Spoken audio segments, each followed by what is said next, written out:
It's my pleasure to welcome you to the Rosalind Franklin University of Medicine and Sciences Women in Science and Healthcare Seminar Series.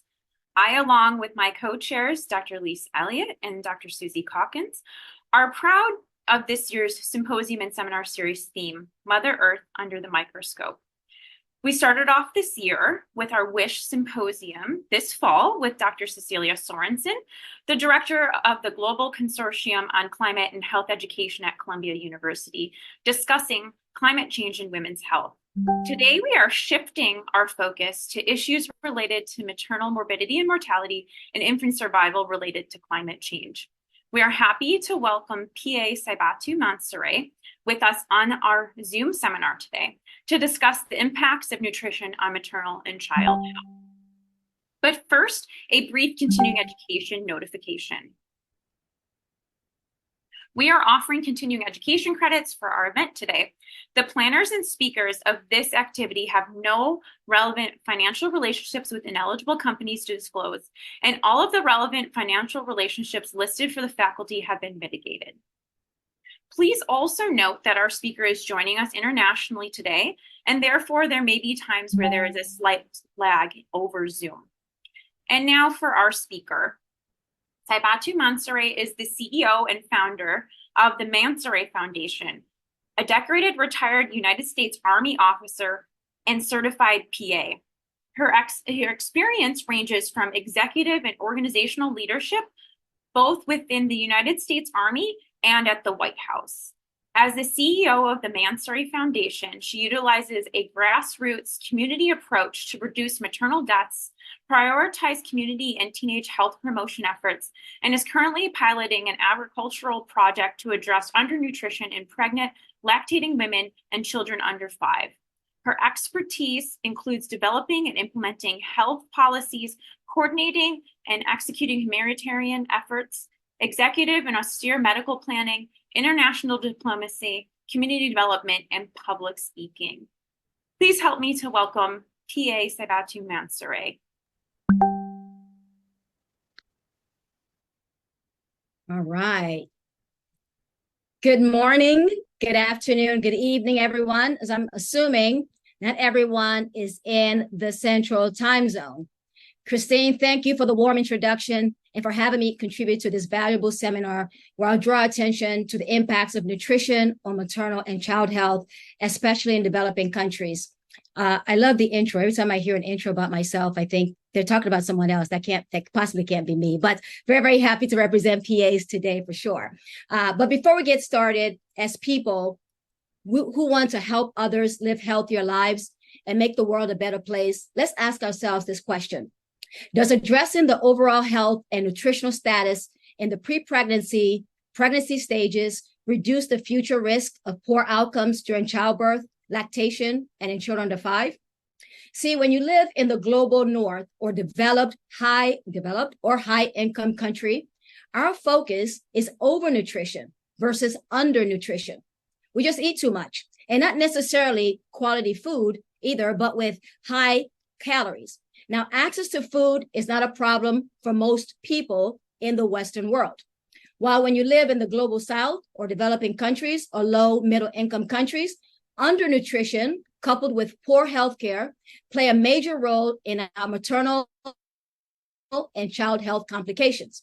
We don't eat enough, and we have less access to quality or high caloric foods. Now, globally, most of us have myopically looked at maternal and infant health and mortality from just the biological or medical side, where we have demonstrated that postpartum hemorrhage, pregnancy-induced hypertension, obstructed labor, sepsis, unsafe abortions, and cardiovascular issues are major causes for pregnancy complications and maternal deaths. Now get this. The World Health Organization has estimated that 273,000 women died in 2020 from pregnancy or childbirth, of which 202,000 of the 273 are from sub-Saharan Africa. So again, 273,000 women died in 2020. 202,000 of those women are from sub-Saharan Africa. That is over 70% of the global maternal deaths occurring in Africans and low to middle income developing countries. Now, For just to set the scene, the 5 countries where a woman is most likely to die in a given pregnancy are Sierra Leone, Central African Republic, Chad, Nigeria, and South Sudan. I'm currently in Sierra Leone. Now, all of which these countries suffer from not just poor healthcare systems, but also varying forms and high levels of malnutrition. Malnutrition during pregnancy can significantly impact the growth and development of the fetus. For example, low folate intake can lead to neural tube defects such as spina bifida. Know that, right? Other deficiencies such as iodine and iron during pregnancy can impact cognitive development. Now, malnutrition during pregnancy is linked with a higher rate of physical, neurological, and cognitive impairments in babies, not to mention mortality. Infants that are born to undernourished mothers are likely to be born stunted, show signs of wasting, and are of small gestational weights even at a full-term delivery. Now, the child's chances of survival are slim, and the follow-on consequences of this can lead to chronic illnesses, infectious diseases, chronic malnutrition, and intellectual delays. Wasting and other forms of malnutrition are the results of maternal malnutrition, leading to low birth weight in infants due to poor feeding and care practices, and infection exacerbated by food insecurity, limited access to safe drinking water, and poverty. Now, we all understand the importance of proper nutrition in the pregnant and lactating women, to include children under 5. But yet, as a world, we address it in silo rather than prioritizing it alongside the other contributing factors to poor maternal child health and death. Now, malnutrition typically occurs in the setting of significant poverty, which itself presents major risks for child development. Now, we all know that nutrition should be a fundamental human right, and it plays a very key role in health. Unfortunately, it is not given the platform and awareness it acutely deserves as a prevention method, as it seems to be promoted from more of a treatment modality standpoint. We're always reactive to it when the pregnant woman's health is steadily declining, requiring oral supplements or referral to a higher level of care where the mother or the child ends up on a supplemental feeding program. Nutrition should be prioritized in all women of childbearing age to ensure their pre-pregnant states can easily transition and be maintained during their pregnancy and lactating stages. Now, as clinicians, we must also get a good history on our pregnant patients. We need to know culture, geographical background of patients, history, malaria. Have you had a history of malaria? Histories of malaria, right? Anemia. Food insecurity. Did you live in an area where access to food was a problem? Your social determinants of health, the environment you grew up in. Did you have eating disorders? Did you ever experience malnutrition? What country are you from? Do you have any current change in appetite or decreased interest in food? Any weight loss? So as providers, identifying undernourished childbearing age women during health visits and early intervention would serve as a preventive method for their future pregnant and lactating state. Now, imagine an unhealthy, anemic, malaria-prone, undernourished, hungry, and food insecure pre-pregnant woman. She is nothing but a recipe for a future complicated pregnancy, delivery, and lactating state if it is not addressed early. Now, my take on this discussion is from on-the-ground experience as I run a nonprofit organization and as a clinician who's focused on reducing maternal mortality in Sierra Leone. Important to note that Sierra Leone is listed among having one of the highest maternal and neonatal mortality ratios in the world and one of the most dangerous places to give birth. On the ground, we have noted that a few causes of malnutrition. One, inadequate accessibility, where there's no access to enough nutritious foods. We have inadequate availability, right? Low to no production due to less attention to agricultural efforts. Urbanization is taking over under this availability issue. Everybody's leaving the rural areas where farming normally takes place, and everybody's coming to the city seeking greener pastures. And so the rural areas are very sparse, and so agriculture is not actually happening. So availability, production is very low. We also have poor farming techniques, right? They go in thinking they're going to get a lot of produce, but they don't because we're very archaic in our agricultural practices. And we also have inadequate affordability. People cannot afford foods because the high cost of foods in certain countries are very overwhelming. You can also call that, it falls under poverty. So we also have inadequate and poor quality health services, where a woman would present with all the signs and symptoms of anemia, but we miss all of that.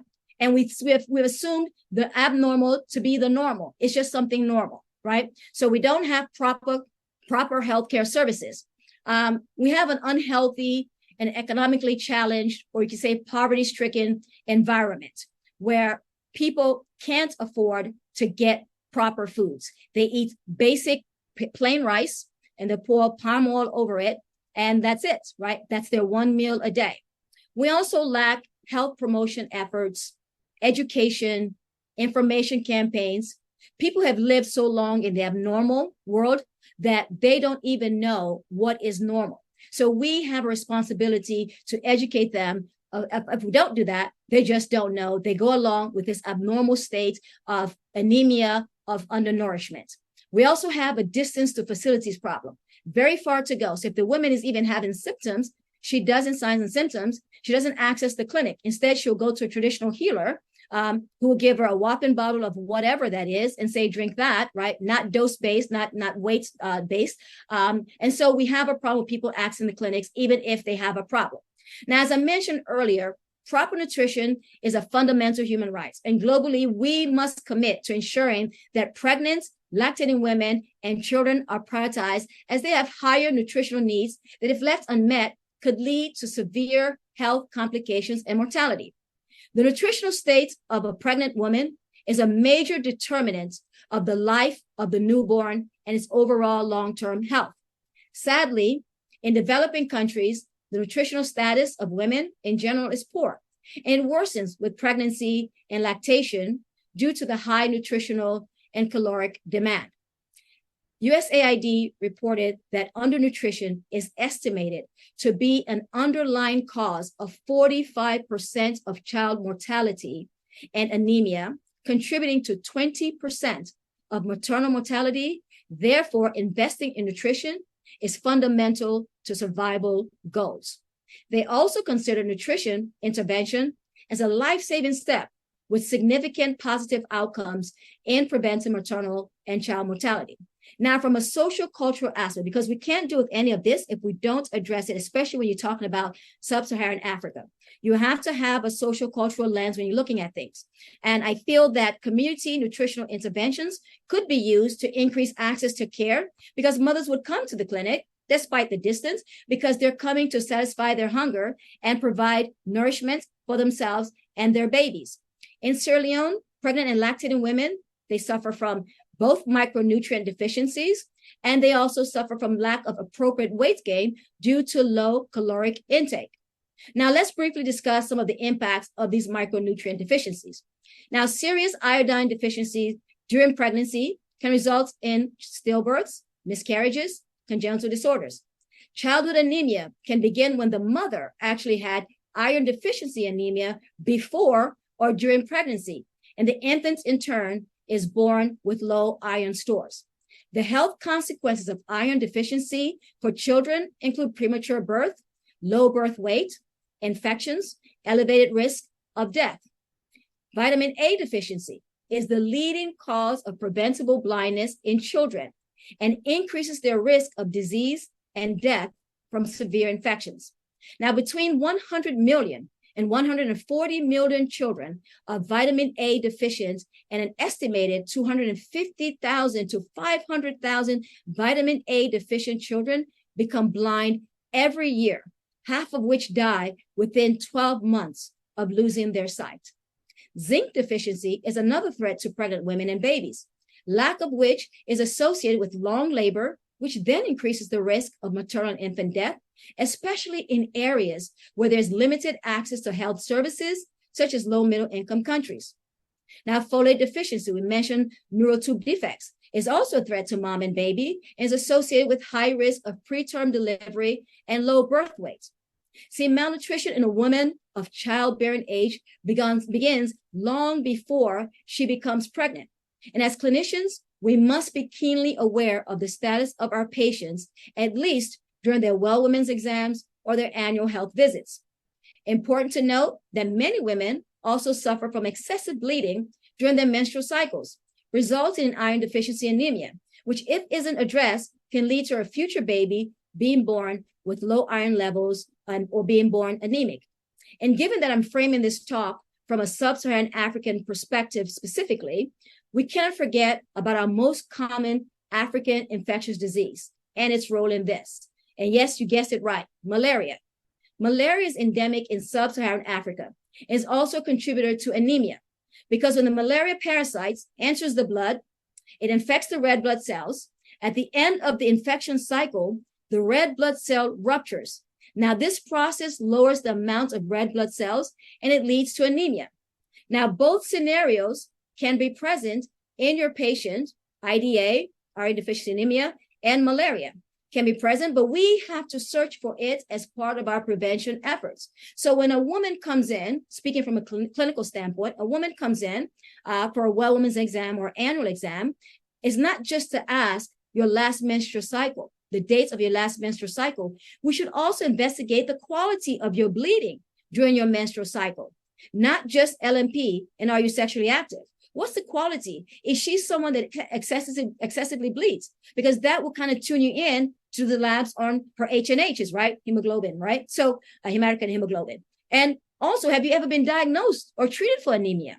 Just a very simple question to ask. I don't think I've ever been asked that question, right? Where are you from? You know, and I know that sort of we have a lot of questions we already have to ask, but these are things if we want to get ahead of catching undernutrition, malnutrition, or this state of anemia early, we have to ask people their backgrounds, their cultures, their exposure to malaria, where they're from.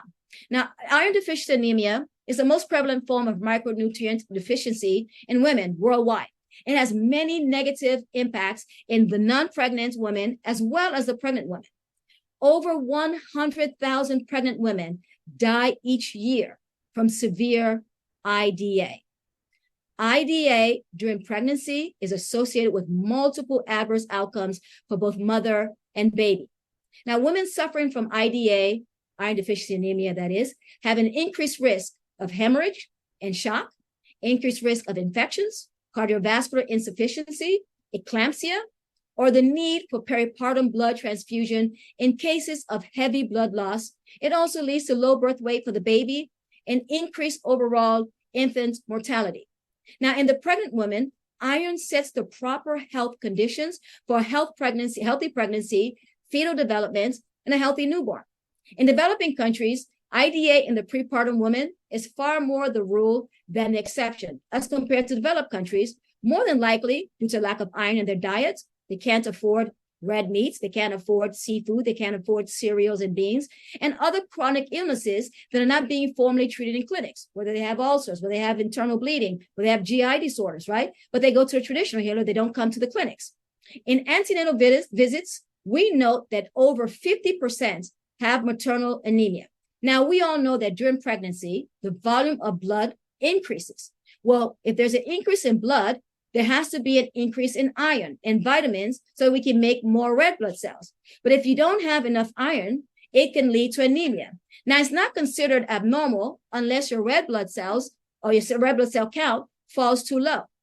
Now, anemia in pregnancy has been linked to postpartum hemorrhage in terms of uterine atony, so the failure of the uterus to contract. So very important as we're trying to address maternal mortality. Anemia is very important for us to catch in a very early age because we know that postpartum hemorrhage is one of the leading causes of maternal mortality. Now, the more severe the anemia, the more likely the greater blood loss and adverse outcome, right? Roughly half of the iron deficiency anemia is caused by inadequate iron in the diet. Pregnancy puts a high demand on iron stores. And women who have had multiple pregnancies, which is very common in Africa, who also began their pregnancy journey in a slightly anemic state, are further depleted with each pregnancy. Thus, a woman facing labor in a moderately or severely anemic state may be at greater risk from excessive blood loss. Now, remember, what is anemia, right? Less hemoglobin in the blood, fewer red blood cells carrying oxygen. So this means that less oxygen is being carried to vital organs, during childbirth, which in turn means less oxygen to the uterus, less oxygen to the fetus, less oxygen to the placenta, and it can actually impact the contraction of these necessary muscles in these vital organs during childbirth. Just think about it. Low hemoglobin, low O2 carrying capacity, which equals less capacity to contract the uterus, which leads to postpartum hemorrhage. Now, in a World Health Organization article written by the Rollback Malaria Department, they estimated that 10,000 maternal mortality cases actually occur in the pregnant population due to severe anemia, and is a cause for an estimated 8 to 14% of low birth weight in babies and 3 to 8% of infant mortality.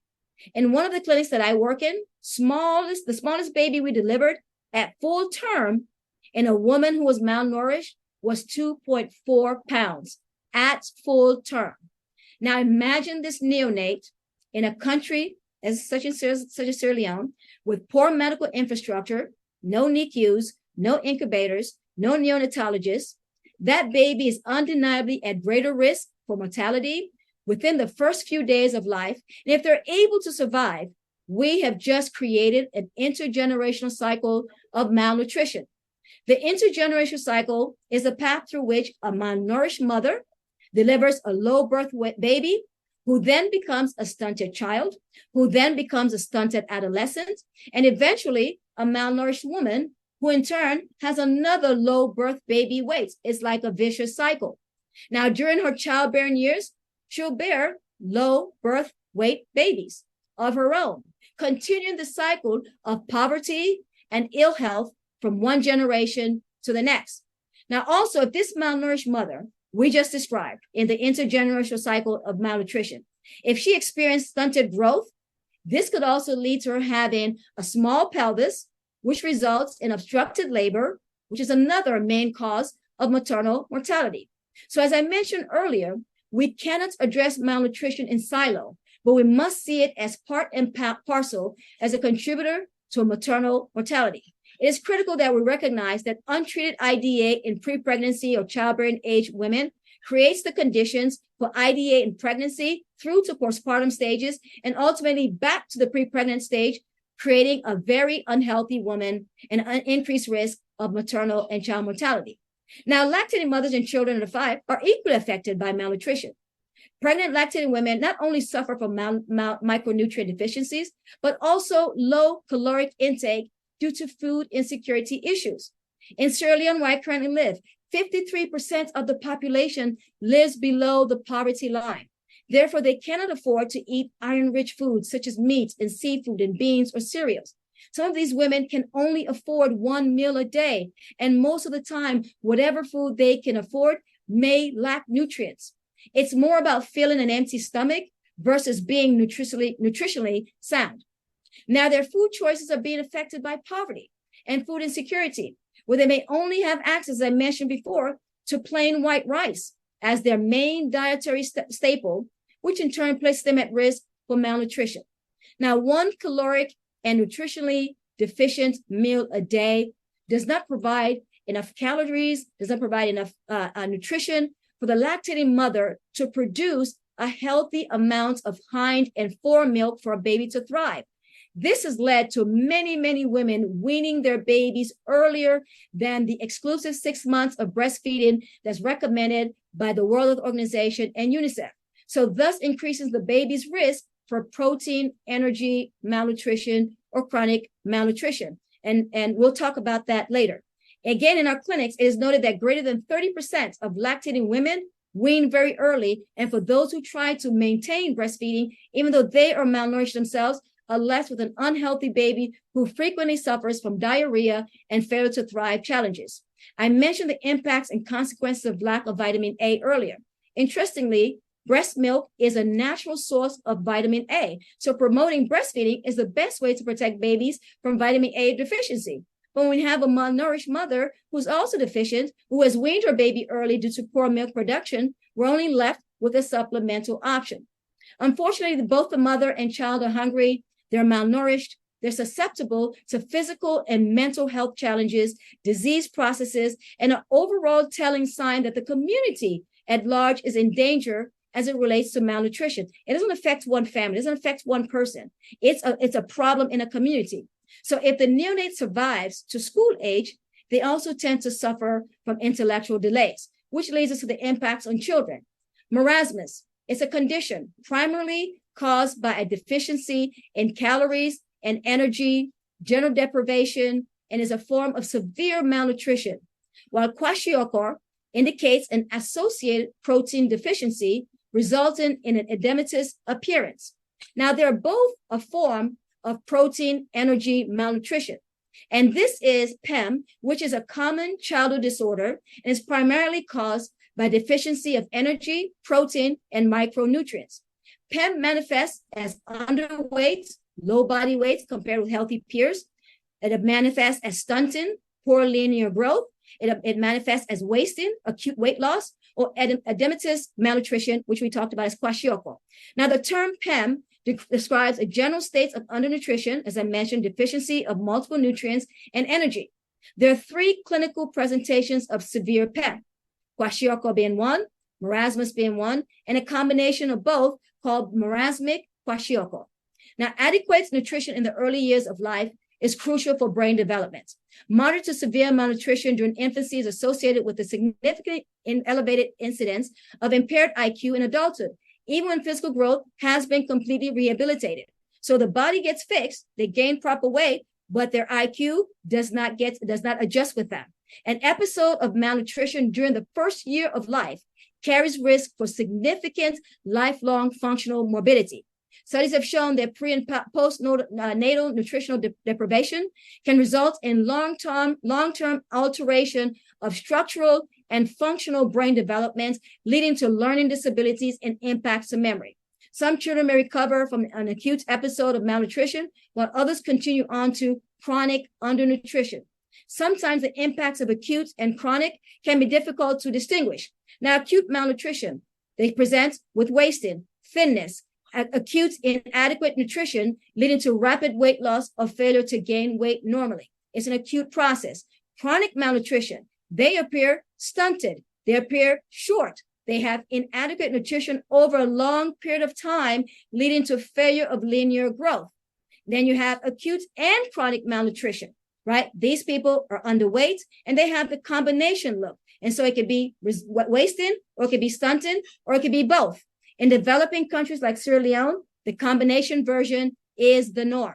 Now, UN reports that as of 2020, 148 million children under 5 are experiencing stunting. 45 million are experiencing wasting.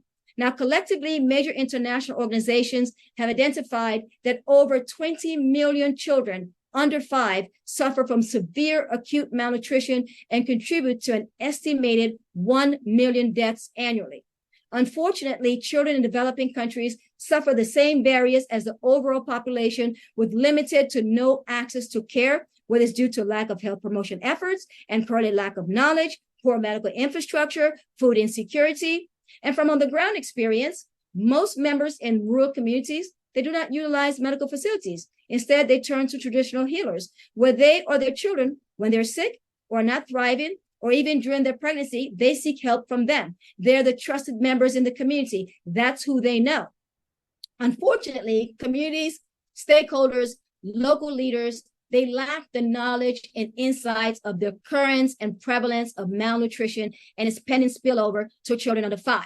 Actually, the district I currently work in the rural areas, we have over 1,300 cases of severe malnutrition. Now, food insecurity.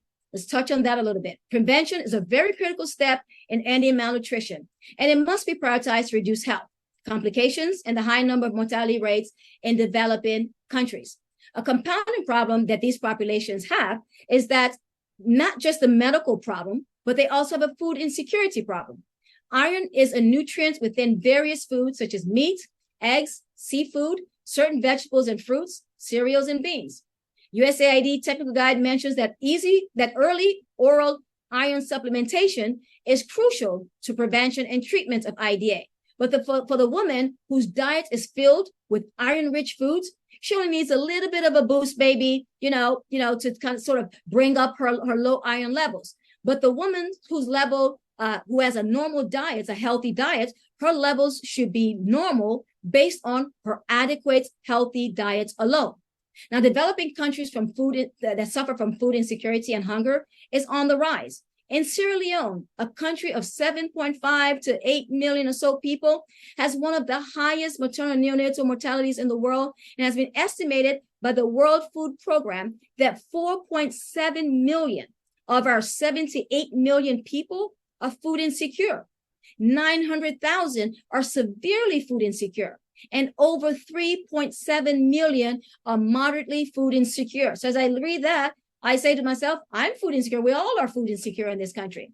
This 2021 report also demonstrates that the disparity is actually even greater in the rural areas, where 3.3 million of them are food insecure, while in the urban areas, only 1.4 million are affected by that.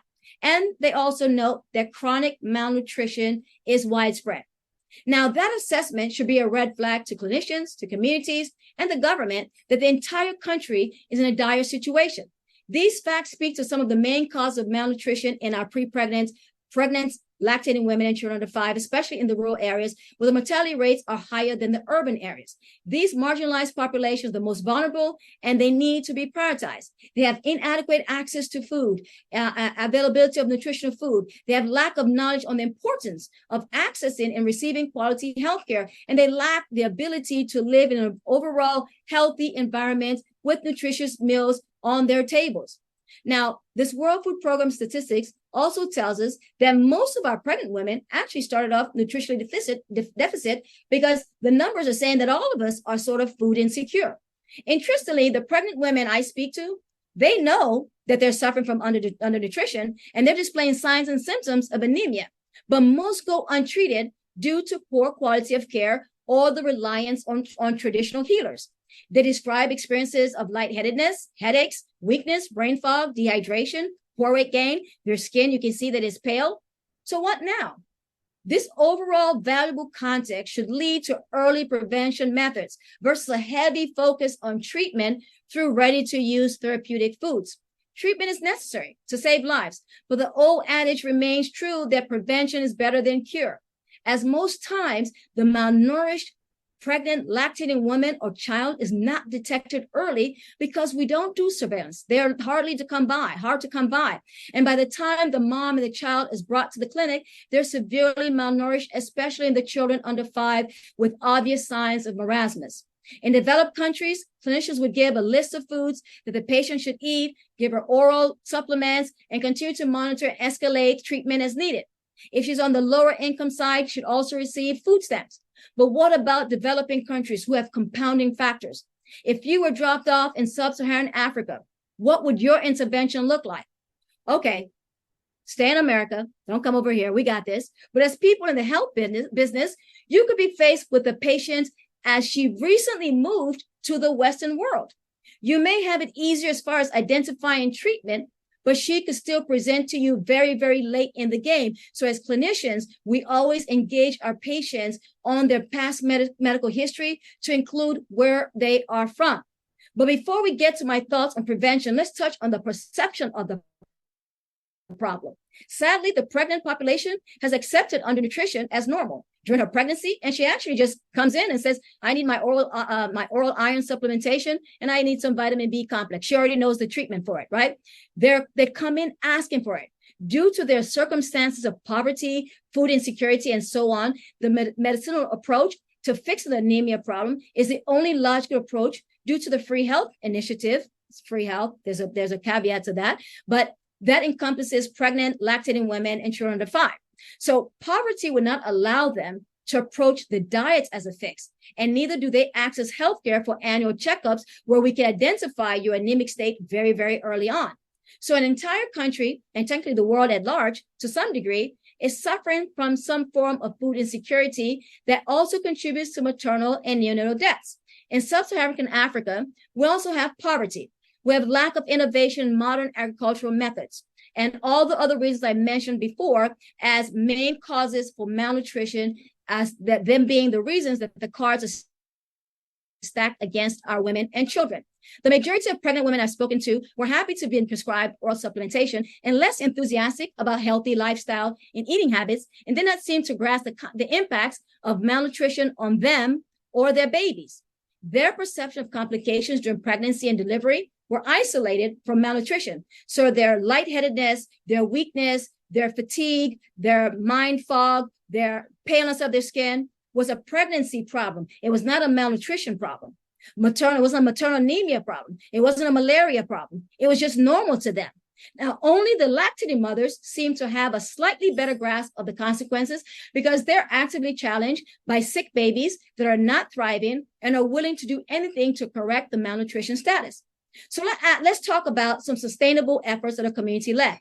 If you are on the ground and we're looking for sustainable impact to address this issue, you must focus on community efforts as part of addressing the social cultural aspect. If we don't address the social cultural aspects, as I keep mentioning, they don't want to come to the clinic. They want to see the traditional healer, the guy in their community, the guy who takes very few dollars or leones from them, right? They're comfortable with that option. And also to access the clinics is too far.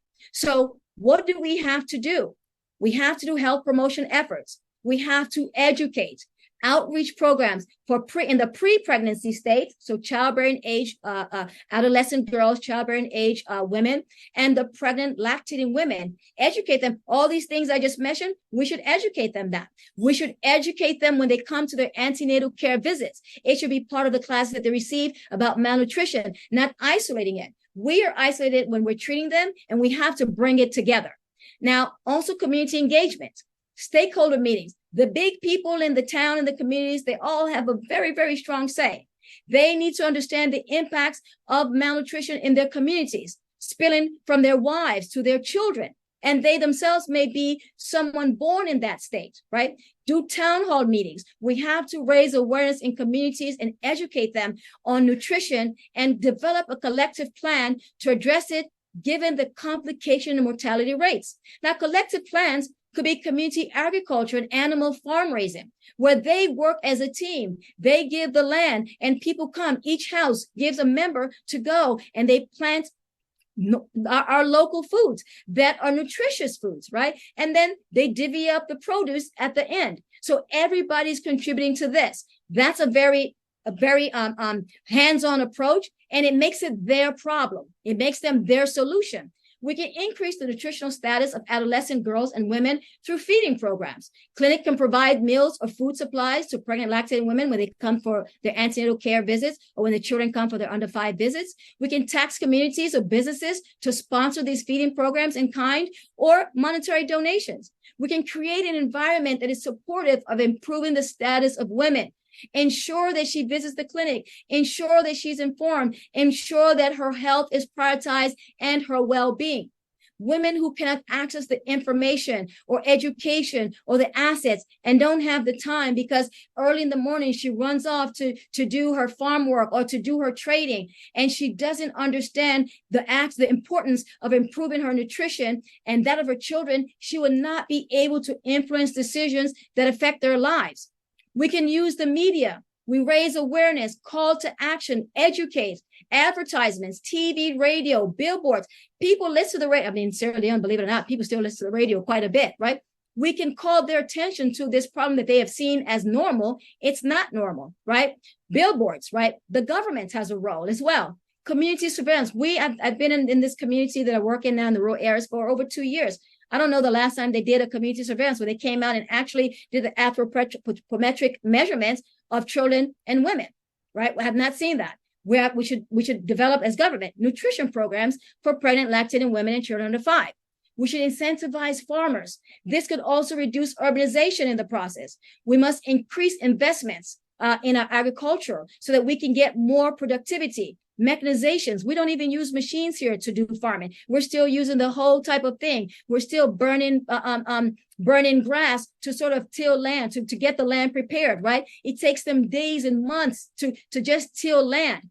We don't have watering machines, right? We have to sort of do this fancy thing from the lakes to get water, right? We don't have any sort of new form of of doing agriculture, modern form of agriculture. We have to, and that's tedious. So a lot of people don't want to do it. Young people don't want to do it. It's too much work. We want to improve quality of care through training. The healthcare provider has to be tuned in to what the patient can possibly present with. And these risk factors are not just dealt with PPH and all these other things, right? We also have to look at nutrition. We have to have better healthcare infrastructure where we can do timely testing. We can do timely interventions, and we can improve access to care. A woman in the village is not going to walk 6 miles to come and get treated when she can go 5 feet and meet the traditional healer. We have to do nutrition campaigns. Where we do around the country sort of a campaign where we're educating women, people, communities on the importance of proper nutrition. Food banks, food supply programs. In America, we have WIC, we have food stamps. Sierra Leone doesn't have that, right? Or most sub-Saharan African countries don't have that. Sub-Saharan Africa has a long way to go on maternal and infant health care and curbing mortality. Prevention efforts must be at the forefront rather than a reactive approach that is focused on treatment. We must be innovative, prioritize health education, and widen the aperture, especially in the biosocial realm, not just the biological aspect, but the social aspect as well, the social cultural aspect as well. We have to bring these people to the clinic. We have to bring them out to see their symptoms and signs and their conditions as not normal, as abnormal. The biosocial concept is one of enormous value given the marginalized population, the rural population, that tends to suffer the burden of disease and death in both women and children. Malnutrition affects the poor and most vulnerable, women and children. In some cases, we can also say the elderly. They affect them the most. So addressing malnutrition also addresses inequities in health. Overall, we can see the importance of proper nutrition in this vulnerable population, its impacts, and the desperate need for prevention and treatment efforts if we want to save lives.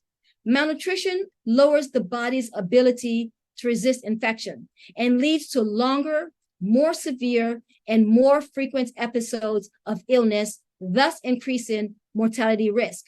Lack of intervention has enormous consequences, one being death. And to answer our opening question, does addressing the overall health and nutritional status in the pre-pregnancy, pregnancy stages reduce the future risk of poor outcomes during childbirth, lactation, and in children of 5? Yes, of course it does.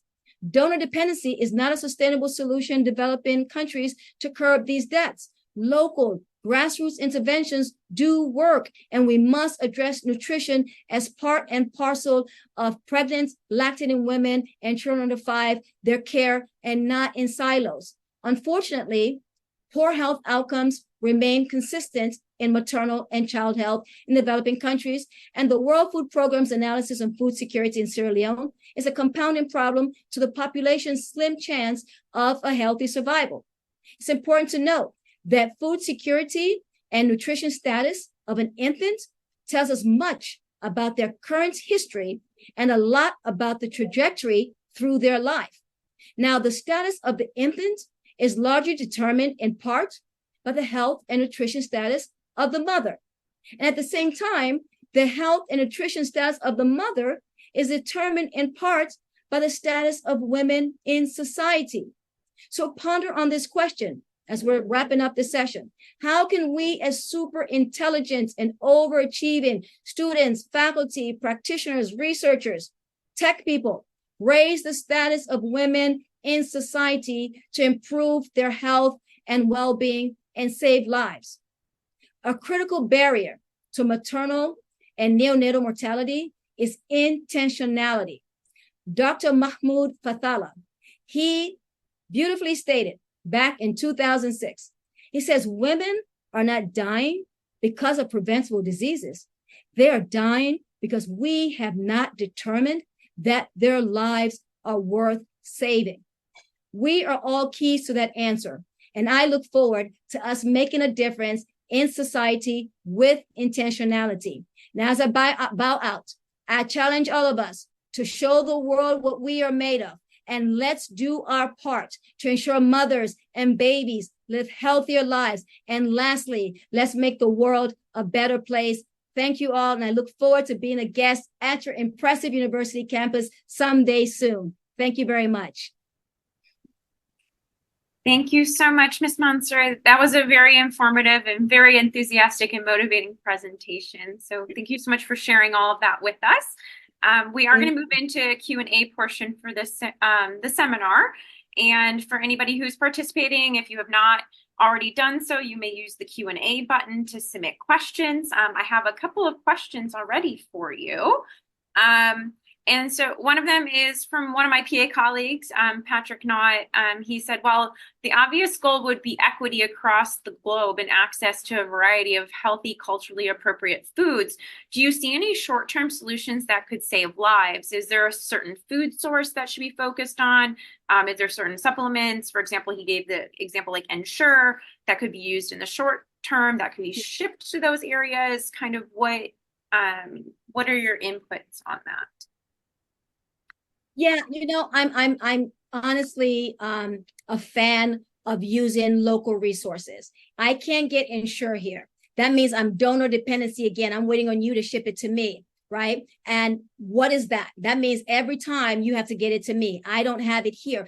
We more focus on us growing the healthy food. So each country, each region has to sort of use the local efforts. I believe that's a sustainable thing. If we can go in our backyard, if we can create these farms that are producing foods that are nutritionally healthy, that I, as a woman here, I know what that is. Because when you bring some of these Western things, they're looking like, I don't know what this is. I'm not going to take this, right? It's more of what's familiar to them. And we want to keep them independent. We want to keep them sustainable. I don't want you to keep coming to my foundation or waiting for the Amazon delivery. I want you to be able to deal with this problem on your own, knowing what the healthy foods are. And we talk about this in the antenatal care visits, what the healthy foods are that we produce in our country. And those are the foods, when we do our feeding program, we do feeding programs. We've fed over 5,000 pregnant women and lactating women and children to 5 thus far. And what we do is our local foods is what we give them. And it's not the holiday foods that are just for,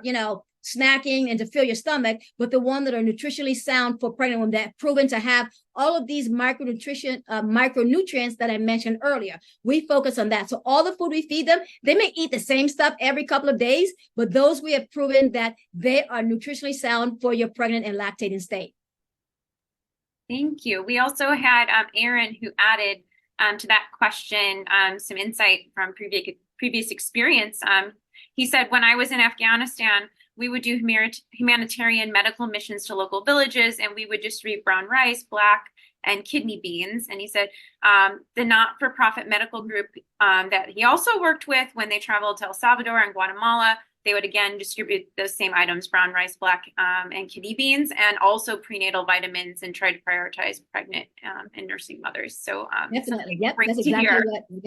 Yeah, that's what we're also doing here. And the government is hopefully trying to implement the idea that we're doing, because we realize when we do this, just to veer up for a second, by us feeding them, it actually increases our access to care 6 times the amount. People are coming because they're coming for the food. But while they come, they get their antenatal care visits. They get all their routine visits done only because the food lured them out of their villages. So it tells you that it's a fix. If you incentivize people, they take their healthcare seriously. And unlike the Western world where we can just go in any day, these people don't have a reason to go to clinics. They just don't believe in that system. So you have to give them a reason to come out. Thank you. I had another group of questions. So what NGOs are active in Sierra Leone, and do you see any impact of their efforts? There are a lot of NGOs here, and we have different pieces to the puzzle. It's sort of a decentralized system, but yet not really, because in my district I work in, we have, I can use CHAMPS, we have MSF, we have GOAL, we have UNICEF. These are the big ones. There are the small ones as well. I'm sure I'm CARE, UNFPA, there's a lot of them, but everybody has their sort of slice to the pie. So everybody's dealing with something different for more of a holistic approach to the problem. Now, are there efforts working? They are working. What my concern is the sustainability of the efforts after 5 years when you leave, because what the one option is either you have to stay forever, right? You just keep rotating people out. It becomes like a deployment sort of thing, or we have to try to use, again, these social cultural ways where we make communities sort of own the problem as well. When they realize that this is about your wife, this is about your children, I think it changes the context for them. Because when I go out and speak to the local stakeholders, the chiefs that are like the sounding voice for the village of the leaders, we speak to them and I put in a perspective that this is about you. I can come in with the biggest Land Rover and the generator and do all of these fancy things, but I have a limit. 5 years, my money runs out, or 2 years, being these big organizations, their money runs out, or their programs change. They want to switch to something else. You no longer have a feeding program because you're relying on that insure. You're relying on that, ready to eat meal. They've moved on from that. They exhausted that program. They saw it work. Now they're focused on teenage pregnancy. So now what happens to all those people that are relying on that food process? So for me, I think it's more, we need to, as NGOs, we need to tap into that cultural aspect, that community aspect, and aid them along with that. Thank you. Another follow-up suggestion / question is, are there any points where maybe you use traditional healers and try and get them on board with nutritional supplements, or someone had said using like community healers to educate patients about malnutrition? Is that something that your group's also thought about or been working with? No, no, we have not. And the problem sort of lies is they're not necessarily, well, I can't say they're not educated. That's not the right word I want to use. Their focus is almost like a quick fix. And I know there's a method to it. The problem, number one, is that we don't have a standard for these traditional healers. So they're not really, they're not like herbal medicine. Like we would say in America, I've taken an herbal. There's no one has tested any of their medicines, right? No one's tested it to see what the weight base should be for this particular thing. There's no form, like, place like Malaysia, I think Singapore, they have standard, pharmacies that are traditional healers or herbal medicines that address this problem. We don't necessarily have that. And when I sit with them and try to get their thought process on how does this leaf equal, what is this leaf? How does leaf equal, how do you figure out that this leaf fixes this thing? A lot of it's been passed down. And so we need more of the science to accompany that. And we're not there yet. And so to bring them on, I wanted to incorporate them in the actual clinical spectrum. That was my thought, to put them in the clinic. So now when you come, you can choose. I don't want to see the community health worker or officer. I want to see the traditional healer. Great. But we have to make sure that his medicines are, you don't give him this and say, drink all of this, but it's way too much. And women are dying from that. Children are dying from that, right? So it's about standardizing their work is what the government has to do. And I don't think we've figured it out yet, just like other countries have done. Thank you. And I think we'll have time for one more question before we take a break. So we have about 3 minutes. Could we hear any other information about your foundation and what its mission and projects currently are, and ways to get involved? Oh, great. So the Mansaray Foundation focused on reducing maternal mortality here in Sierra Leone. I lost 3 aunts to maternal mortality, which is the driving force behind the foundation. I currently work in the rural areas because that's where the disparity lies. For every 4 providers in the capital city, there's only 1 in the rural areas. They don't have ultrasound machines. They don't have lights in their clinics.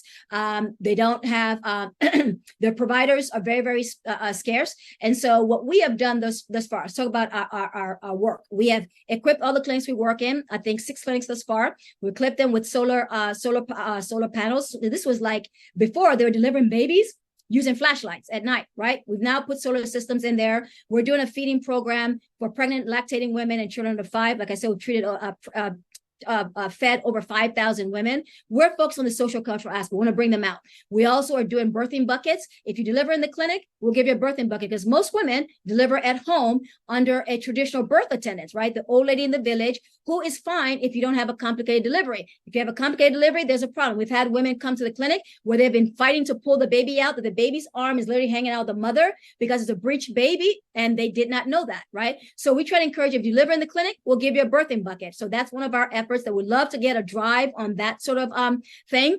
Drive in a sense that if you can donate to it, because to ship to here is very, very, very expensive.